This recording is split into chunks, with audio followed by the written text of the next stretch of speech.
दोस्तों, हजरत सुलेमान अलैहिस्सलाम का तख्त हवा में उड़ता था। हजरत सुलेमान अलैहिस्सलाम परिंदों की बोलियां समझ लेते थे। हजरत सुलेमान अलैहिस्सलाम ने मस्जिद अक्सा में वर्म होल क्यों बनवाया था? सवाल यह है कि हजरत सुलेमान अलैहिस्सलाम ये सब कैसे कर लेते थे।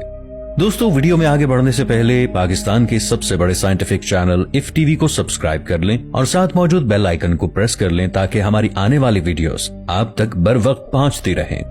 दोस्तों, सुलेमान अलैहिस्सलाम अल्लाह ताला के बरगुजीदा नबी थे। आज से तकरीबन 3000 साल पहले हजरत सुलेमान अलैहिस्सलाम जिन्नों, इंसानों और परिंदों पर बैक वक्त हुकूमत करते थे। हजरत सुलेमान अलैहिस्सलाम अपने उड़ने वाले तख्त पर 8 घंटे में पूरे महीने का सफर तय कर लिया करते थे।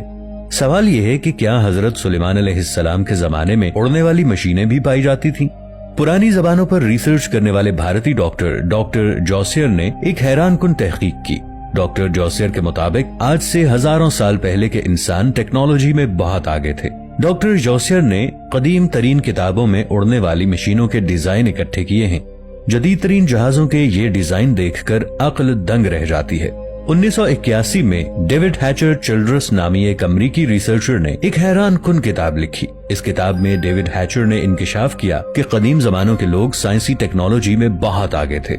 डेविड हैचर की तहकीक के मुताबिक सदियों पहले हवा में उड़ने वाली ऐसी मशीनों का सबूत मिलता है जिनके जरिए कदीम जमानों के लोग आसमानों में सफर किया करते थे।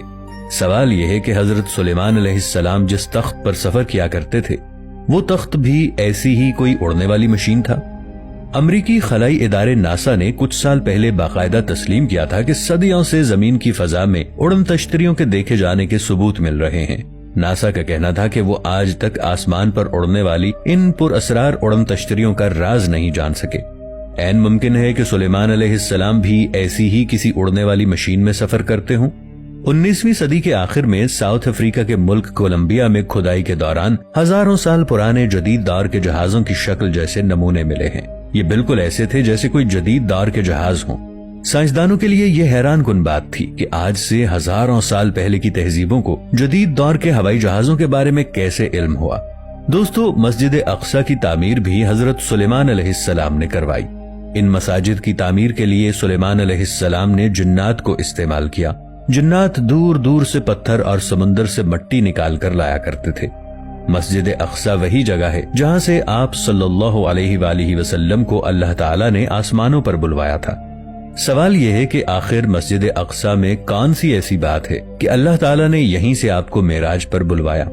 गोया मस्जिद अक्सा के पास कोई ऐसा रास्ता है जिसके जरिए आसमानों तक जाया जा सकता है। ये बात जहन में रखिएगा कि मस्जिद अक्सा जिन्नात ने तामीर की थी। जिन्नात एक 4th डायमेंशनल मखलूक है। 4th डायमेंशनल मखलूक ऐसी मखलूक होती है जिसको समझना इंसानी हवासे खमसा के लिए बहुत मुश्किल है। जब हजरत सुलेमान अलैहिस्सलाम जिन्नात से मस्जिद अक्सा की तामीर करवा रहे थे तो ये दरअसल मस्जिद अक्सा की तामीर नहीं थी। हजरत सुलेमान अलैहिस्सलाम जिन्नात से वर्म होल बनवा रहे थे। वर्म होल से मुराद आसमान तक जाने वाला ऐसा शॉर्टकट रास्ता है जिसके जरिए आखिरी नबी सल्लल्लाहु अलैहि वसल्लम ने मेराज के सफर को जाना था। इल्हामी किताबों में ऐसे रास्तों का जिक्र मिलता है जिनके जरिए पलक झपकने में अरबों मील का फासला तय किया जा सकता है। मशहूर साइंसदान आइंस्टाइन ने इस बात की तस्दीक की थी कि वाकई हमारी कायनात में ऐसे शॉर्टकट रास्ते मौजूद हो सकते हैं जिनके जरिए आप 1 सेकंड से भी कम वक्त में एक सैयारे से दूसरे सैयारे तक पहुंच सकते हैं। अल्लाह ताला ने कुरान पाक में भी कई जगहों पर ऐसे शॉर्टकट रास्तों का जिक्र किया है। अल्लाह ताला फरमाते हैं, और जमीन पर आसमानों के दरवाजे खोल दिए जाएंगे। सूरतुल अंबिया आयत 19। इस आयत से वाज़ेह पता चलता है कि क़ुर्ब क़यामत में जमीन पर बहुत से दरवाजे खुल जाएंगे और ये ऐसे दरवाजे होंगे जिनके जरिए सेकंड्स में एक कायनात से दूसरी कायनात में जाया जा सकेगा। सवाल ये है कि अगर आसमान की तरफ जाने वाले रास्ते पहले से मौजूद थे तो हजरत सुलेमान अलैहिस्सलाम को मस्जिद अक्सा में आसमान की तरफ जाने वाला एक नया रास्ता बनाने की क्यों जरूरत पेश आई? इस सवाल का जवाब हमें सूरह कहफ में मिलता है। सूरह कहफ में अल्लाह ताला ने हजरत जुल्करनैन का किस्सा बयान किया है। इस किस्से में बताया गया है कि हजरत जुल्करनैन ने याजूज माजूज को रोकने के लिए एक दीवार बनाई।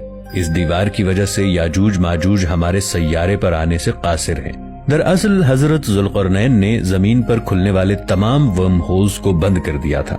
حضرت سلیمان علیہ السلام کو آسمان کی طرف جانے والا نیا راستہ بنانے کی ضرورت ہی اسی لیے پیش آئی کیونکہ پچھلے تمام راستے حضرت ذوالقرنین علیہ السلام بند کر چکے تھے۔ اب سوال یہ ہے کہ ورم ہول بنانے کے لیے حضرت سلیمان علیہ السلام نے مسجد اقصی کا انتخاب ہی کیوں کیا؟ 20ویں صدی کے اوائل میں ماہر آثار قدیمہ الفریڈ واٹکنز نے لے لائنز کا تصور کیا۔ الفریڈ واٹکنز کے مطابق زمین پر مختلف مقدس مقامات اور قدیم سٹرکچرز کے مابین مقناطیسی لائنز پائی جاتی ہیں۔ کچھ ماہرین کا خیال ہے کہ یہ مقناطیسی لائنز زمین کی توانائی کے مرکز سے جڑی ہوئی ہیں۔ حضرت سلیمان علیہ السلام نے مسجد اقصی بھی شاید ایسے ہی کسی پوائنٹ پر تعمیر کروائی تھی۔ زمین پر ورم ہول بنانے میں حضرت سلیمان علیہ السلام کے وزیر آصف بن برقیہ رحمت اللہ علیہ کا کردار بھی سب سے زیادہ تھا۔ آصف بن برقیہ ایک انسان تھے۔ آصف بن برقیہ رحمت اللہ علیہ ورم ہول بنانے کے ماہر تھے۔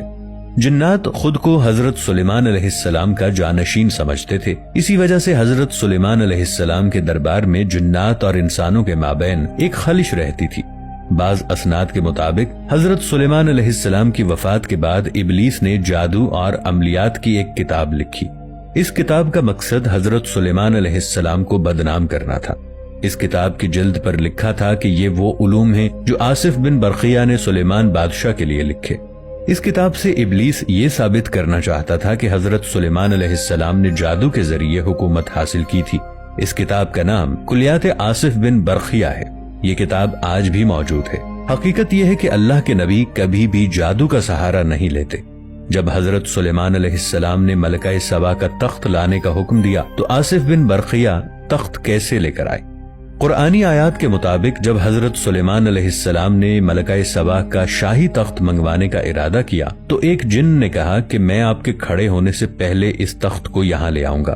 ایک اور شخص جن کو کتاب کا علم دیا گیا تھا، انہوں نے کہا کہ میں پلک جھپکنے سے پہلے تخت کو حاضر کر دوں گا، اور انہوں نے یہ کام انجام دے دیا۔ سورۃ النمل کی آیت 40 میں اللہ نے اس فرد کا نام نہیں لیا، لیکن مشہور نظریے کے مطابق مفسرین اس شخص کو آصف بن برقیہ سمجھتے ہیں۔ اسی طرح بعض مفسرین اس شخص کو حضرت سلیمان علیہ السلام اور بعض ان کو حضرت خضر علیہ السلام قرار دیتے ہیں۔ سوال یہ ہے کہ حضرت سلیمان علیہ السلام کے وزیر آصف بن برقیہ کا تعلق ہماری کائنات سے تھا یا کسی اور کائنات سے؟ ناظرین، آصف بن برقیہ جن کو اسم اعظم کا علم دیا گیا تھا، مورخین آصف بن برقیہ کو حضرت سلیمان علیہ السلام کا خالہ زاد یا ان کا بھانجا قرار دیتے ہیں۔ آصف کے بارے میں نقل ہوا ہے کہ انہیں اسم اعظم حاصل تھا اور جب بھی دعا کرتے تو ان کی دعا قبول ہوتی۔ حضرت امام محمد باقر علیہ السلام سے نقل ہوا ہے کہ اسم اعظم کے 73 حروف ہیں۔ ان میں سے آصف بن برقیہ کو صرف ایک حرف کا علم دیا گیا تھا۔ حضرت سلیمان علیہ السلام نے عمر کے آخری ایام میں اللہ کے حکم سے آصف بن برقیہ کو اپنا وصی مقرر کیا اور مواریث انبیاء، نور اور حکمت ان کے سپرد کر دیا۔ آصف نے بھی اللہ کے حکم سے اپنی وفات کے وقت جو بھی ان کے پاس تھا اسے اپنے فرزند صفورہ کے حوالے کیا اور ان کو اپنا وصی بنایا۔ البتہ بعض روایات کی بنا پر آصف بن برقیہ نے اپنے بعد حضرت زکریا علیہ السلام کو اپنا وصی بنایا تھا۔ دوستو، ویڈیو اچھی لگنے کی صورت میں اسے لائک اور شیئر ضرور کیجیے گا۔ ملیں گے نئی ویڈیو کے ساتھ، تب تک کے لیے اللہ نگہبان۔